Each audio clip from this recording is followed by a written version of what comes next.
I remember when I was 18, Yes. man, I left to the Army. I had $40 in my pocket from my last paycheck from Publix. Shoo. And I had no idea what I was getting myself into going into the military. I thought it was going to be a smooth ride. And whoa, dude, life taught me a lot. Yeah. That's just to sink everything. Well, yeah, man. Okay, bet. Bro, it's been... What's up, it's man? been a fucking while. Dude, What's up? This is DragonLand Season 2, Episode 1. Bro, and I'm with my boy. Come on, introduce yourself. Rico, it's Felix. What's up, bro? Oh, man. It's been about a year. It's been about a year, I think. Yeah, it has. It's been about a year, since we last came on here and pretty much touch on a lot of topics, a lot of changes and everything, a lot of good things on the way, really. But I'm very fortunate again, and thank you for allowing me to come on here and being able to start your season on the podcast with everything, and to be able to touch on some good topics, man, and really being able to leave something out there that is not only inspiring people, giving them good content, and giving something to look forward to. So all these things that we're doing, I view it as a thing where you can be able to pay things forward towards people and just leaving an impact, man. And that's kind of where I'm at. So I appreciate you, for giving me this opportunity. Since that whole year from where we left off, I was in grad school at the time and finished that, graduated. It was a very, very grueling and demanding program. Dude, man, I'm not gonna lie. I've talked shit about of education and the higher process and how things can get expensive for certain people. But again, and that's mainly coming from my own insecurity. I'm gonna be honest. Yeah. From not feeling like I can achieve certain things like those. But dude, how is that process? Because it seems grueling. It seems excruciating. It seems tear-inducing. Yeah. Oh, dude, trust me, man. Trust me. There were times of the program that I was like, I don't think I'm cut out for this, bro. Like, I don't think I'm cut out for this. But really balancing, how do I put this? Anyone can do it, and anything you set your mind to, of course, you can do. That's not a question at all. It's really consistency. Throughout the program, I thought that when I came into the program, I was like, I got this, I'm good. You come in with this great drive and this mindset. And then when you really face the obstacle, face to face right there, and you really see truly, ooh, this is actually a lot more demanding than what I thought. And so it taught me a lot. I grew in so many areas, and being exposed to different perspectives of people's theories, people's thought processes, the way people view things. And majority of the students were not only people who were very experienced in their military pathway, but also people from different parts of the world who were able to introduce not just their thought process on how they view things from their standpoint in their country, from their military. And again, these are all, allies of the U.S., that we have great partnerships with. It's like an exchange program. So, okay. Let's back up a little bit for the people that don't know us. Yeah. What exactly did you study? Okay, so my master's is in security strategic studies. Okay. Essentially what that program encompasses is being able to not only think strategy, think strategically, understand interests, understand, different types of warfare, understanding history as well. Because believe it or not, when we look at current events right now that are ongoing in the world, for example, let's talk about, either parts of Africa or in the Middle East.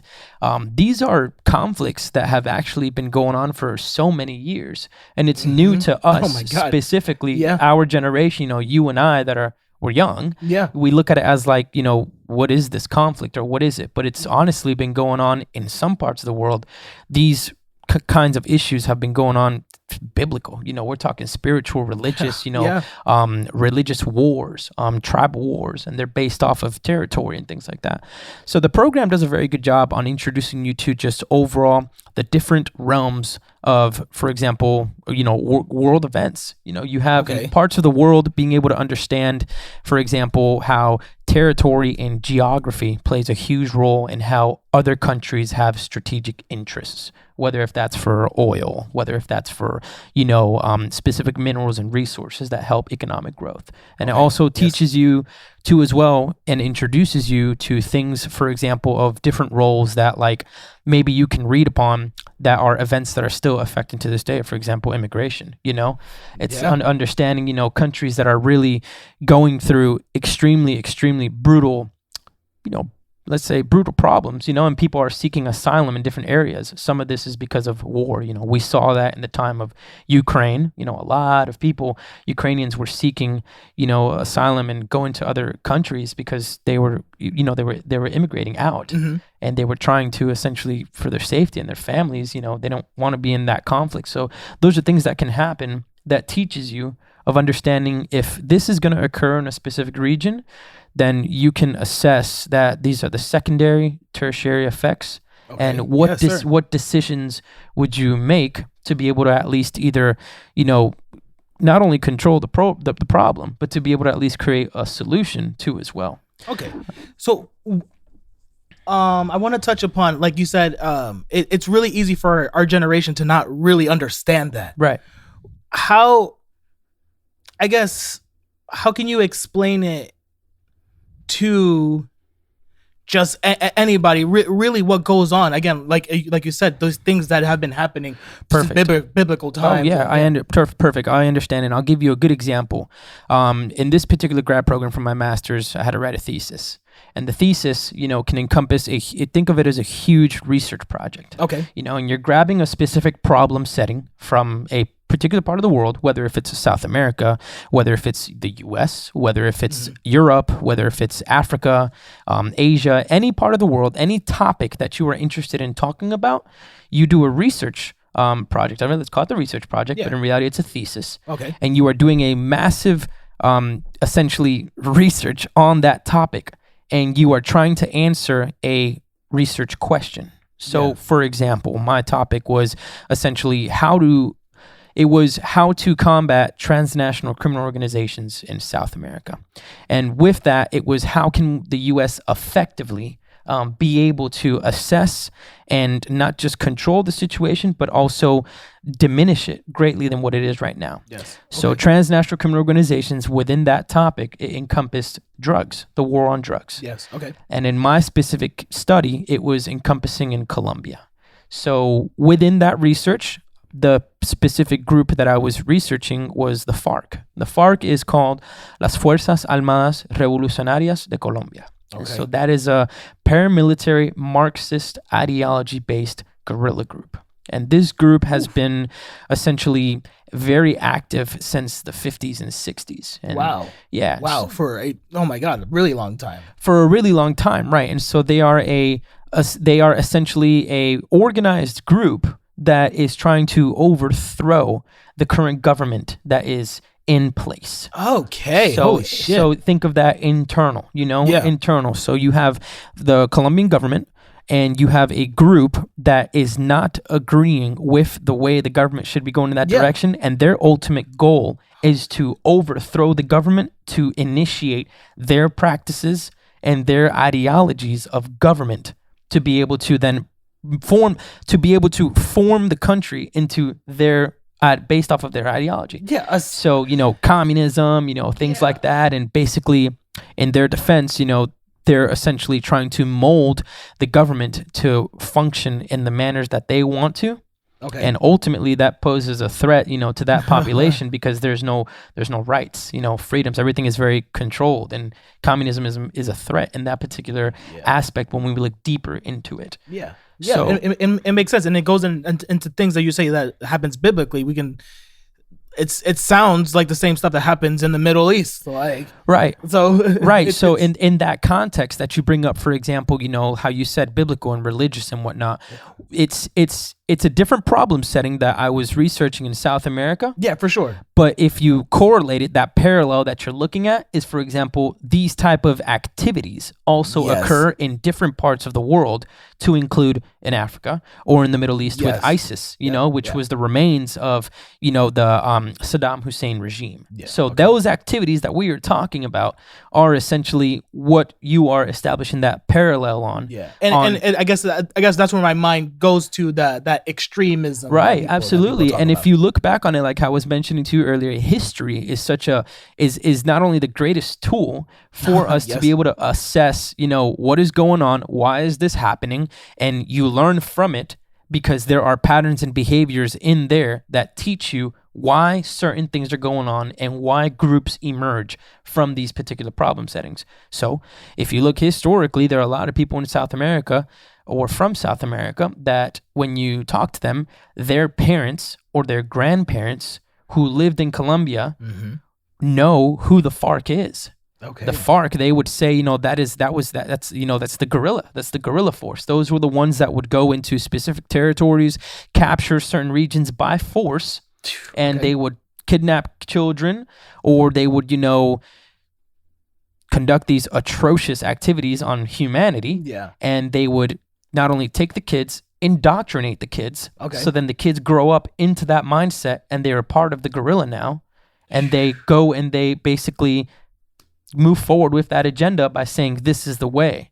And it's horrible, Yeah. And it's still active to this day. So you're probably asking, okay, Rico, what is the point of that? Why did you decide to really encompass that? Well, if you look at it deeply, these groups have a motive.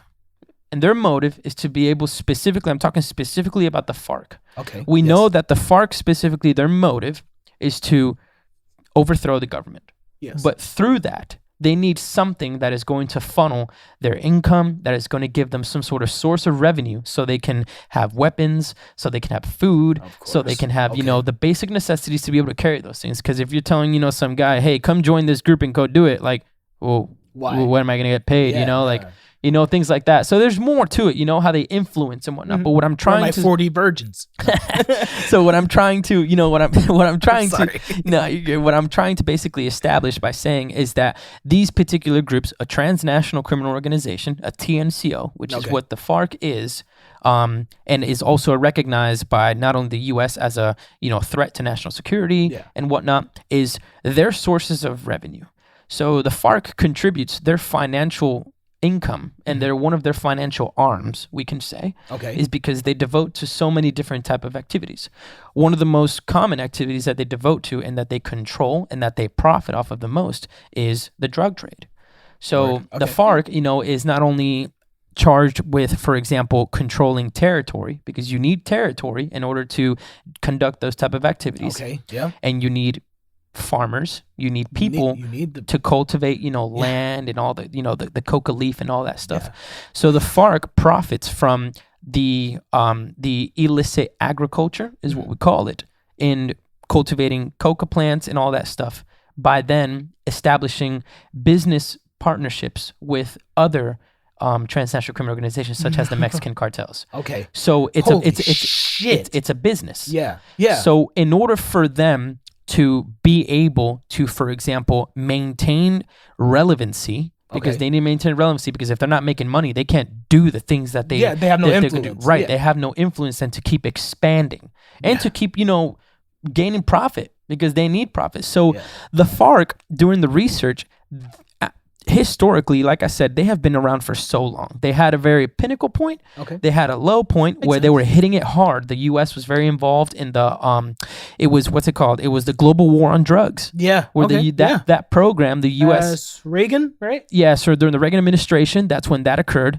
Oh, that's how you did your reading. Good. You already know, right? You did your reading. I like it. I like it a lot. I'm goofy, but I'm not stupid. I got you, man. I got you.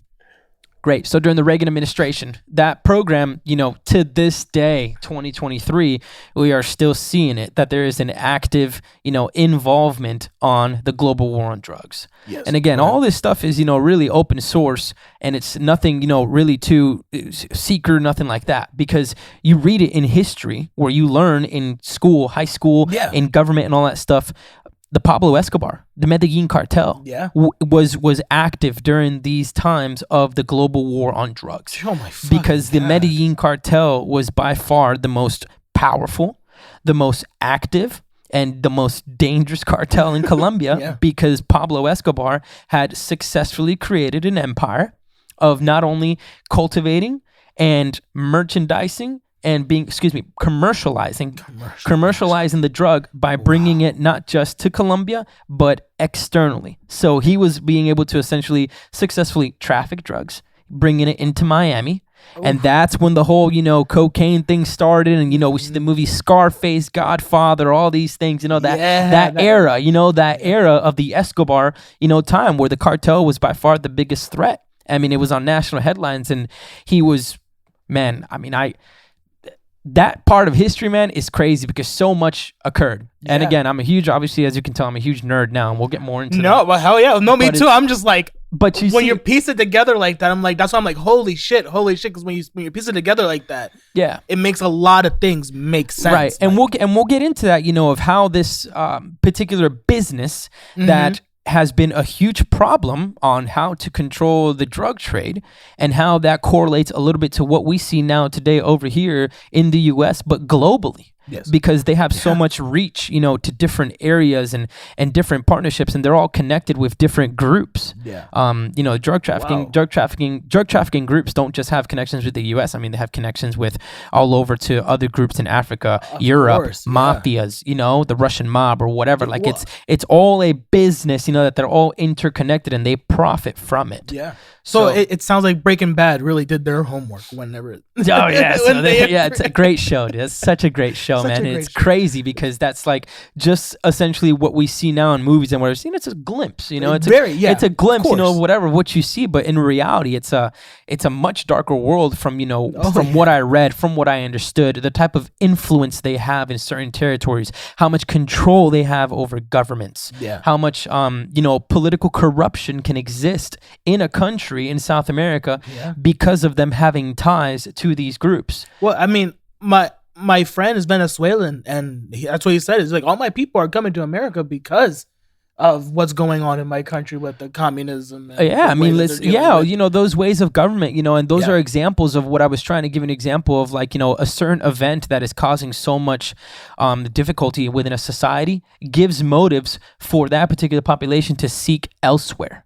Yeah. We don't have to talk specifically about Hispanics, coming into the U.S. and all that. No, but you see it globally is what I'm trying to say. Yes. We're establishing that parallel that we see these kinds of conflicts and emergences of things that occur causes populations to go elsewhere, and there's an influx in that. So the Ukrainian war, other countries within that region, they saw an influx of Ukrainians trying to seek, basically being able to go live somewhere else, man, because they didn't want to be involved in that conflict, and they're trying to find a better way of life. Yeah. So that's purely human nature. Right. That's purely human nature. I mean, right now a hurricane comes through here. What are we going to do? If it's really that bad and it's going to be extremely detrimental, you're probably going to leave. Yeah. And there's going to be a huge influx of Floridians going up north or somewhere. And it's like, what are we going to do with all these people who lost their house? It's an example, No, I have a friend. It's funny you say that. There's supposed to be a storm coming this weekend. It not coming anywhere near us, but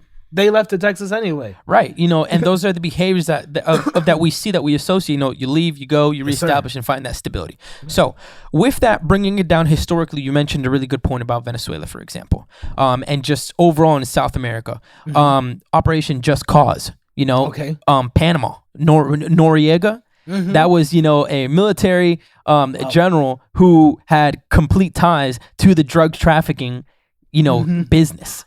So that was huge. That alone right there. One of the motives of course, why the U.S. would get involved anyway, but it just is to show you that historically, this global war on drug thing has gone on for more than 50 years. Yeah. And so to this day, it is still a complex problem on how to really fix it. Let's just be blunt, to fix it, because it's hard. You can't just find the biggest dude, catch the leader of the group, and it should be over. No, because there's more to it. Yeah. The money keeps flowing. Somebody else is going to come in charge, and they're going to keep running that group, and it's just going to keep emerging anywhere. You might, for example, affect it temporarily, and it might affect their activities. But what really would affect them, that I identified in the research that I did, is by going and attacking the financial, let's call it the financial realm of these groups. Yeah. Okay. So we call that follow the money. Nice. And essentially it would be like counter threat finance. And so what I was theorizing and being able to pitch in my strategic research study of my topic of interest, which was the global war on drugs, is by, after so many years of going after the highest leader of a group and whatnot, it is great and it is necessary to go after that particular leader of that group. But if we just go back for 1 second real quick and we reorganize ourselves and we flip the coin for a second, we flip it to the other side and we look, what's a better way to do this before we go get the big dude, is to attack these organizations financially by freezing, for example, illicit activities on their accounts, money laundering, where they're funneling money to, and all those kind of, nitty gritty things where they're able to conceal their illicit proceeds from drug trafficking into businesses that they are funneling into in territories they control. It sounds like a Rico. So for example, FARC in territories they control, right? Yeah. They are going to be not only doing drug trafficking, cultivation and all that stuff in those specific areas. It benefits them to control those areas because when they start getting profit, they need to move that profit somewhere. Yeah. So they're going to funnel those proceeds in territories they control. Yeah. Because they have complete oversight on it. They're not going to do it in an area like, we need to put this money completely. We don't control that territory over there. Yeah. So the research that I was finding out is that the FARC is not only doing this in controlled territories, but they are essentially doing, shell companies, gas stations, for example, to funnel that money in. And the owners of those gas stations have no choice because they're under the control of the FARC. And if they don't cooperate, it can cost them, unfortunately, their lives or, consequences. And that is the control and influence that they have by being able to funnel all this money in areas they control. Yeah. In areas they control. Wow. They make new trafficking routes. Wow. They make these clandestine, airstrips and whatnot so they can land planes. And they establish their own taxation system, man, which is called gramaje. And gramaje, in the Colombian term that what they call it, it's a tax. It's a tax that they basically input on the product. So if, for example, the client wants the product moved to a specific area outside, and it's going to take the resources of the FARC, their routes, airstrips, vehicles, fuel. They're going to tax it. Yeah. So not only are they are they profiting on the illicit drug activity, but they're also profiting double by having their own taxation system within the business partners that they have to continue the business. Yeah. So that's why the FARC has been historically one of the strongest and one of the most, powerful organizations that have remained intact for that reason, because of the amount of profit they are able to not only receive, control, and to really just keep it all funneled in one area in their control. Yeah, and again, it's really their influence that keeps them right. It's what makes it so difficult to attack the issue. Right. For example, another thing, to kind of like really sum up the topic a little bit on the whole drug war and everything and whatnot. It is a very complex problem, and it's not really like an all-be-all solution. No. But at least to give you a little bit of just an atmospheric and oversight of how much money, moves in this type of industry by these illicit organizations, HSBC was investigated and audited because they were found to have been laundering proceeds for a Mexican cartel that was like over like $400 million. What the fuck? And so, that's what they do because they know that they can't introduce those funds into the U.S. because we have a great, banking system regulations. We see all that stuff. But internationally, might not have those same systems and regulations that would consider it a red flag for us to be like, that looks like money laundering. Why is this, little account all of a sudden depositing money over here or things like that? Yeah, that makes sense. And they're very smart. They'll use people's identities. They'll use people's social securities, all that stuff to opening accounts. They're not going to open an account under their name, under that, because that's you're giving yourself up. So they make that difficult by concealing themselves with that. And so it goes by the placement, integration, and the layering of how they are going to be laundering their proceeds and then introducing it into the formal economy. Once they have laundered that money, then they have it introduced into the formal economy, for example, such as $50,000, very small number, right? And they're trying to launder that specific proceeds.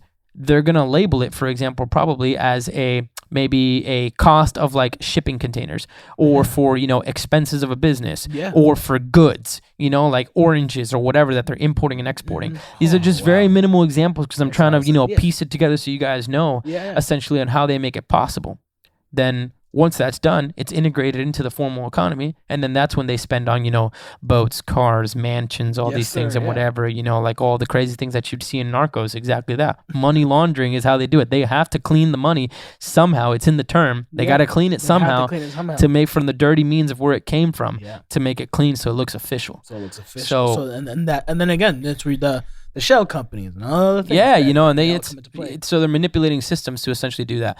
Now, it's a hard topic to really be able to, it's like, wow, you pitch it so great, but in reality, there's more to it. Oh, of course. Because, you know, once you stop it somewhere, it doesn't mean that it's going to stop for the rest of the organization. They have these expert accountants. They have all these people who it's a crazy, crazy, crazy industry, man, of how powerful and how organized they are. I saw an article the other days too as well of just presenting how well funded and how powerful these cartels are, for example, where they have crazy up-armored vehicles, crazy, you know, like weapons and all these things, man, almost like the military. And it's like, Jesus Christ, dude. Like, you know, like they're not even the size of a U.S. military, but they are funded greatly because of the things that they do allows them to not only secure their operations, but it truly makes it difficult to making it a threat, man. And these organizations, they're right across the border outside of the United States. So this comes in and out into the United States. So that's, you know, that whole little spiel really on it, on what the thesis encompassed of.